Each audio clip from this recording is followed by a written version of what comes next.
Hello दोस्तों, नमस्कार। आज हम जानने वाले हैं लोकसभा चुनाव का सबसे ताज़ा एवं प्रेस ओपिनियन पोल। क्या लोकसभा चुनाव में बीजेपी दोबारा से सरकार बना सकती है या फिर दोस्तों इंडिया गठबंधन को बहुमत मिल सकता है?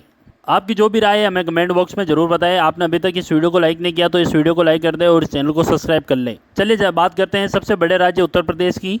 उत्तर प्रदेश में 80 लोकसभा सीटें हैं। 80 में से एनडीए यानी बीजेपी के खाते में 51 सीटें जाती हुई नजर आ रही है। वहीं बात आगे इंडिया अलायंस की रहे तो इंडिया अलायंस के खाते में 29 सीटें मिलने का अनुमान है। और वहीं बात करें अन्य की तो अन्य के खाते में यहाँ से कोई सीट जाती हुई नहीं नजर आ रही है। वहीं बात करें आगे दोस्तों, अगला राज्य निकल कर आ रहा महाराष्ट्र। यहाँ पर लोकसभा की सीटें 48 है। इन 48 सीटों की बात करें तो एनडीए यानी बीजेपी की बात करो तो बीजेपी को यहाँ से 18 सीटें जा सकती है। वहीं बात करें इंडिया अलायंस की तो इंडिया अलायंस के खाते में 30 सीटें जाती हुई नजर आ रही है। वहीं बात अन्य की करें तो अन्य के खाते में यहाँ से भी कोई सीट जाती हुई नहीं नजर आ रही है। वहीं बात करें अगले राज्य की तो अगला राज्य निकल कर आता है तेलंगाना। यहाँ पर विधानसभा लोकसभा की 17 सीटें हैं। इन 17 सीटों की बात करें तो एनडीए यानी बीजेपी के खाते में 0 सीट जाती हुई नजर आ रही है। वहीं बात करें कांग्रेस की तो कांग्रेस के खाते में 14 सीटें जाती हुई नजर आ रही है। वहीं अन्य की बात करें तो अन्य के खाते में यहाँ से 3 सीटें जाती हुई नजर आ रही है। वहीं दोस्तों अगला राज्य निकल गया था बिहार। यहाँ पर लोकसभा की 40 सीटें हैं। इन 40 सीटों की बात करें तो इन 40 सीटों में से 9 सीटें एनडीए के खाते में जाती हुई नजर आ रही है। वहीं बात करें इंडिया अलायंस की तो इंडिया अलायंस के खाते में 31 सीटें जाती हुई नजर आ रही है। वहीं बात करें अन्य की तो अन्य के खाते में यहाँ से भी कोई सीट जाती हुई नहीं दिखाई दे रही है। वहीं दोस्तों अगला राज्य निकल का था तमिलनाडु। यहाँ पर 39 लोकसभा की सीटें हैं। इन 39 सीटों की बात करें तो एनडीए यानी बीजेपी के खाते में 5 सीटें जाती हुई नजर आ रही है। वहीं बात करें इंडिया अलायंस की तो इंडिया अलायंस के खाते में 34 सीटें जाती हुई नजर आ रही है। वहीं आगे बात करें अन्य की तो अन्य के खाते में यहाँ से भी कोई सीट जाती हुई नहीं दिखाई दे रही है। वहीं दोस्तों अगला राज्य निकल का था दिल्ली। यहाँ पर 7 लोकसभा की सीटें। इन 7 लोकसभा की सीटों की बात करें तो एनडीए यानी बीजेपी के खाते में 3 सीटें जाती हुई नजर आ रही है। वहीं बात करें इंडिया अलायंस की तो इंडिया अलायंस के खाते में यहाँ से 4 सीटें जाती हुई नजर आ रही है। वहीं आगे बात करें अन्य की तो अन्य के खाते में यहाँ से भी 0 सीटें जाती हुई नजर आ रही है। वहीं दोस्तों अगला राज्य निकल का था पंजाब। यहाँ पर 13 लोकसभा की सीटें हैं। इन 13 सीटों की बात करें तो एनडीए यानी बीजेपी को 2 सीटें मिलती हुई नजर आ रही है। वहीं बात करें इंडिया अलायंस की तो इंडिया अलायंस के खाते में यहाँ से 10 सीटें जाती हुई नजर आ रही है। वहीं बात करें आगे अन्य की तो अन्य के खाते में यहाँ से 1 सीट जाती हुई नजर आ रही है।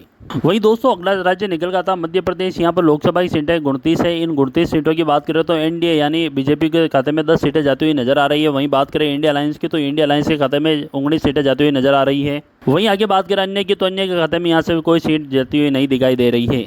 वहीं दोस्तों अगला राज्य निकल का था राजस्थान। यहाँ पर लोकसभा की कुल 25 सीटें हैं। इन 25 सीटों की बात करें तो एनडीए यानी बीजेपी को 12 सीटें मिलती हुई नजर आ रही है। वहीं बात करें इंडिया अलायंस की तो इंडिया अलायंस को 13 सीटें मिलती हुई नजर आ रही है। वहीं बात करें आगे अन्य की तो अन्य के खाते में यहाँ से भी कोई सीट नहीं जाती हुई नजर आ रही है। वहीं दोस्तों आगे बात करें अगले राज्य निकल कर आ रहा छत्तीसगढ़। यहाँ पर लोकसभा की कुल 11 सीटें हैं। इन 11 सीटों की बात करें एनडीए यानी बीजेपी को 2 सीट मिलती हुई नजर आ रही है। वहीं बात करें इंडिया अलायंस की तो इंडिया अलायंस के खाते में 9 सीटें जाती हुई नजर आ रही है। वहीं आगे बात करें अदर्स की तो अदर्स के खाते में यहाँ से भी कोई सीट जाती हुई नहीं दिखाई दे रही है। वहीं दोस्तों अगला राज्य निकल का था कर्नाटक। यहाँ पर लोकसभा की कुल 28 सीटें हैं। इन 28 सीटों की बात करें तो एनडीए के खाते में 8 सीटें जाती हुई नजर आ रही है। वहीं बात करें इंडिया अलायंस की तो इंडिया अलायंस के खाते में 20 सीटें जाती हुई नजर आ रही है। वहीं आगे बात करें अन्य की तो अन्य के खाते में यहाँ से भी कोई सीट जाती हुई नहीं नजर आ रही है। वहीं दोस्तों अगला राज्य निकल का था पश्चिम बंगाल। यहाँ पर लोकसभा की सीटें 42 हैं। इन 42 सीटों की बात करें एनडीए यानी बीजेपी को 6 सीटें मिलती हुई नजर आ रही है। वहीं बात करें इंडिया अलायंस की तो इंडिया अलायंस के खाते में यहाँ से 36 सीटें जाने का अनुमान है। वहीं बात करें अन्य की तो अन्य के खाते में कोई सीट जाती हुई नहीं दिखाई दे रही है। वहीं दोस्तों अगला राज्य निकल का था जम्मू कश्मीर। यहाँ पर लोकसभा की कुल 6 सीटें हैं। इन 6 सीटों की बात करें तो एनडीए यानी बीजेपी के खाते में 3 सीटें जाती हुई नजर आ रही है। वहीं बात करें इंडिया अलायंस की तो इंडिया अलायंस के खाते में भी 3 सीटें जाती हुई नजर आ रही हैं। एनडीए और इंडिया की कड़ी टक्कर देखने को मिल सकती है जम्मू कश्मीर में। वहीं बात करें अन्य की तो अन्य के खाते में यहाँ से भी 0 सीटें जाती हुई नजर आ रही है। वहीं दोस्तों अगले राज्य की बात करें तो अगला राज्य निकल कर रहा है उत्तराखंड। यहाँ पर 5 लोकसभा की सीटें। इन 5 सीटों की बात करें तो एनडीए यानी बीजेपी को 2 सीटें मिलती हुई नजर आ रही है। वहीं बात करें इंडिया अलायंस को तो इंडिया अलायंस के खाते में 3 सीटें जाती हुई नजर आ रही है। वहीं आगे बात करें अन्य की तो अन्य के खाते में यहाँ से भी 0 सीटें जाती हुई दिखाई दे रही है। वहीं दोस्तों अगला राज्य निकल का था हिमाचल प्रदेश। यहाँ पर लोकसभा की सीटें 4 है। इन 4 सीटों की बात करें तो एनडीए के खाते में यहाँ से कोई सीट जाती हुई नहीं नजर आ रही है। वहीं बात करें इंडिया अलायंस की तो इंडिया अलायंस के खाते में ये 4 की 4 सीटें जाती हुई नजर आ रही है। वहीं बात करें अन्य की तो अन्य के खाते में यहाँ से भी कोई सीट जाती हुई नहीं दिखाई दे रही है। वहीं अगले राज्य की बात करें तो अगला राज्य निकल का था अरुणाचल प्रदेश। यहाँ पर लोकसभा की कुल 2 सीटें हैं। इन 2 सीटों की बात करें तो 1 सीट एनडीए यानी बीजेपी के खाते में जाती हुई नजर आ रही है। वहीं बात करें इंडिया अलायंस की तो इंडिया अलायंस के खाते में भी 1 सीट जाती हुई नजर आ रही है। वहीं आगे बात करें अन्य की तो अन्य के खाते में यहाँ से भी कोई सीट जाती हुई नहीं दिखाई दे रही है। वहीं दोस्तों अगला राज्य निकल गया था असम। यहाँ पर लोकसभा की कुल 14 सीटें हैं। इन 14 सीटों की बात करें तो एनडीए यानी बीजेपी को 10 सीटें जाती हुई नजर आ रही है। वहीं बात करें इंडिया अलायंस की तो इंडिया अलायंस के खाते में यहाँ से 4 सीटें जाती हुई नजर आ रही है। वहीं बात करें अन्य की तो अन्य के खाते में यहाँ से भी कोई सीट जाती हुई नहीं दिखाई दे रही है। वहीं दोस्तों अगला राज्य निकल गया था केरल। यहाँ पर लोकसभा की कुल 21 सीटें। इन 21 सीटों की बात करें तो एनडीए के खाते में यहाँ से कोई सीट जाती हुई नहीं नजर आ रही है। वहीं बात करें इंडिया अलायंस की तो इंडिया अलायंस के खाते में 15 सीटें जाती हुई नजर आ रही है। वहीं बात करें आगे अन्य की तो अन्य के खाते में यहाँ से 6 सीटें जाती हुई दिखाई दे रही है।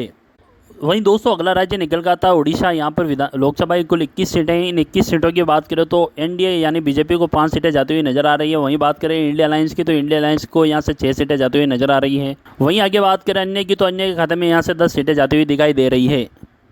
वहीं दोस्तों अगला राज्य निकल गया था झारखंड। यहाँ पर लोकसभा की कुल 14 सीटें। इन 14 सीटों की बात करें तो एनडीए को 4 सीटें जाती हुई नजर आ रही है। वहीं बात करें इंडिया अलायंस की तो इंडिया अलायंस के 10 सीटें जाती हुई नजर आ रही है। वहीं आगे बात करें अन्य की तो अन्य के खाते में यहाँ से भी कोई सीटें जाती हुई नहीं दिखाई दे रही है।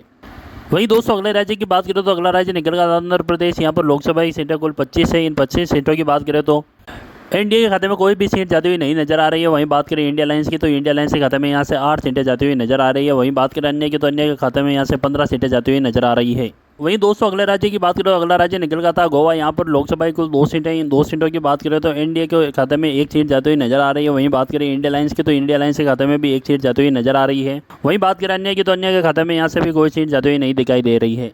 वहीं दोस्तों अगला राज्य निकल गया था त्रिपुरा। यहाँ पर लोकसभा की सीटें 2 है। इन 2 सीटों की बात करें तो एनडीए के खाते में 1 सीट जाती हुई नजर आ रही है। वहीं बात करें इंडिया अलायंस की तो इंडिया अलायंस के खाते में भी 1 सीट जाती हुई नजर आ रही है।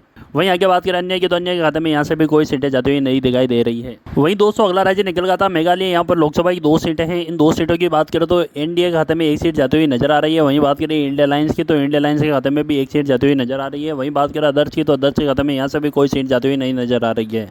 वहीं दोस्तों अगला राज्य की बात करें सिक्किम की। यहाँ पर लोकसभा की कुल 1 सीट है। इन 1 सीट की बात 1 सीट एनडीए के खाते में जाती हुई नजर आ रही है। इंडिया अलायंस और अदर्स को कोई भी सीट मिलती हुई नहीं दिखाई दे रही है।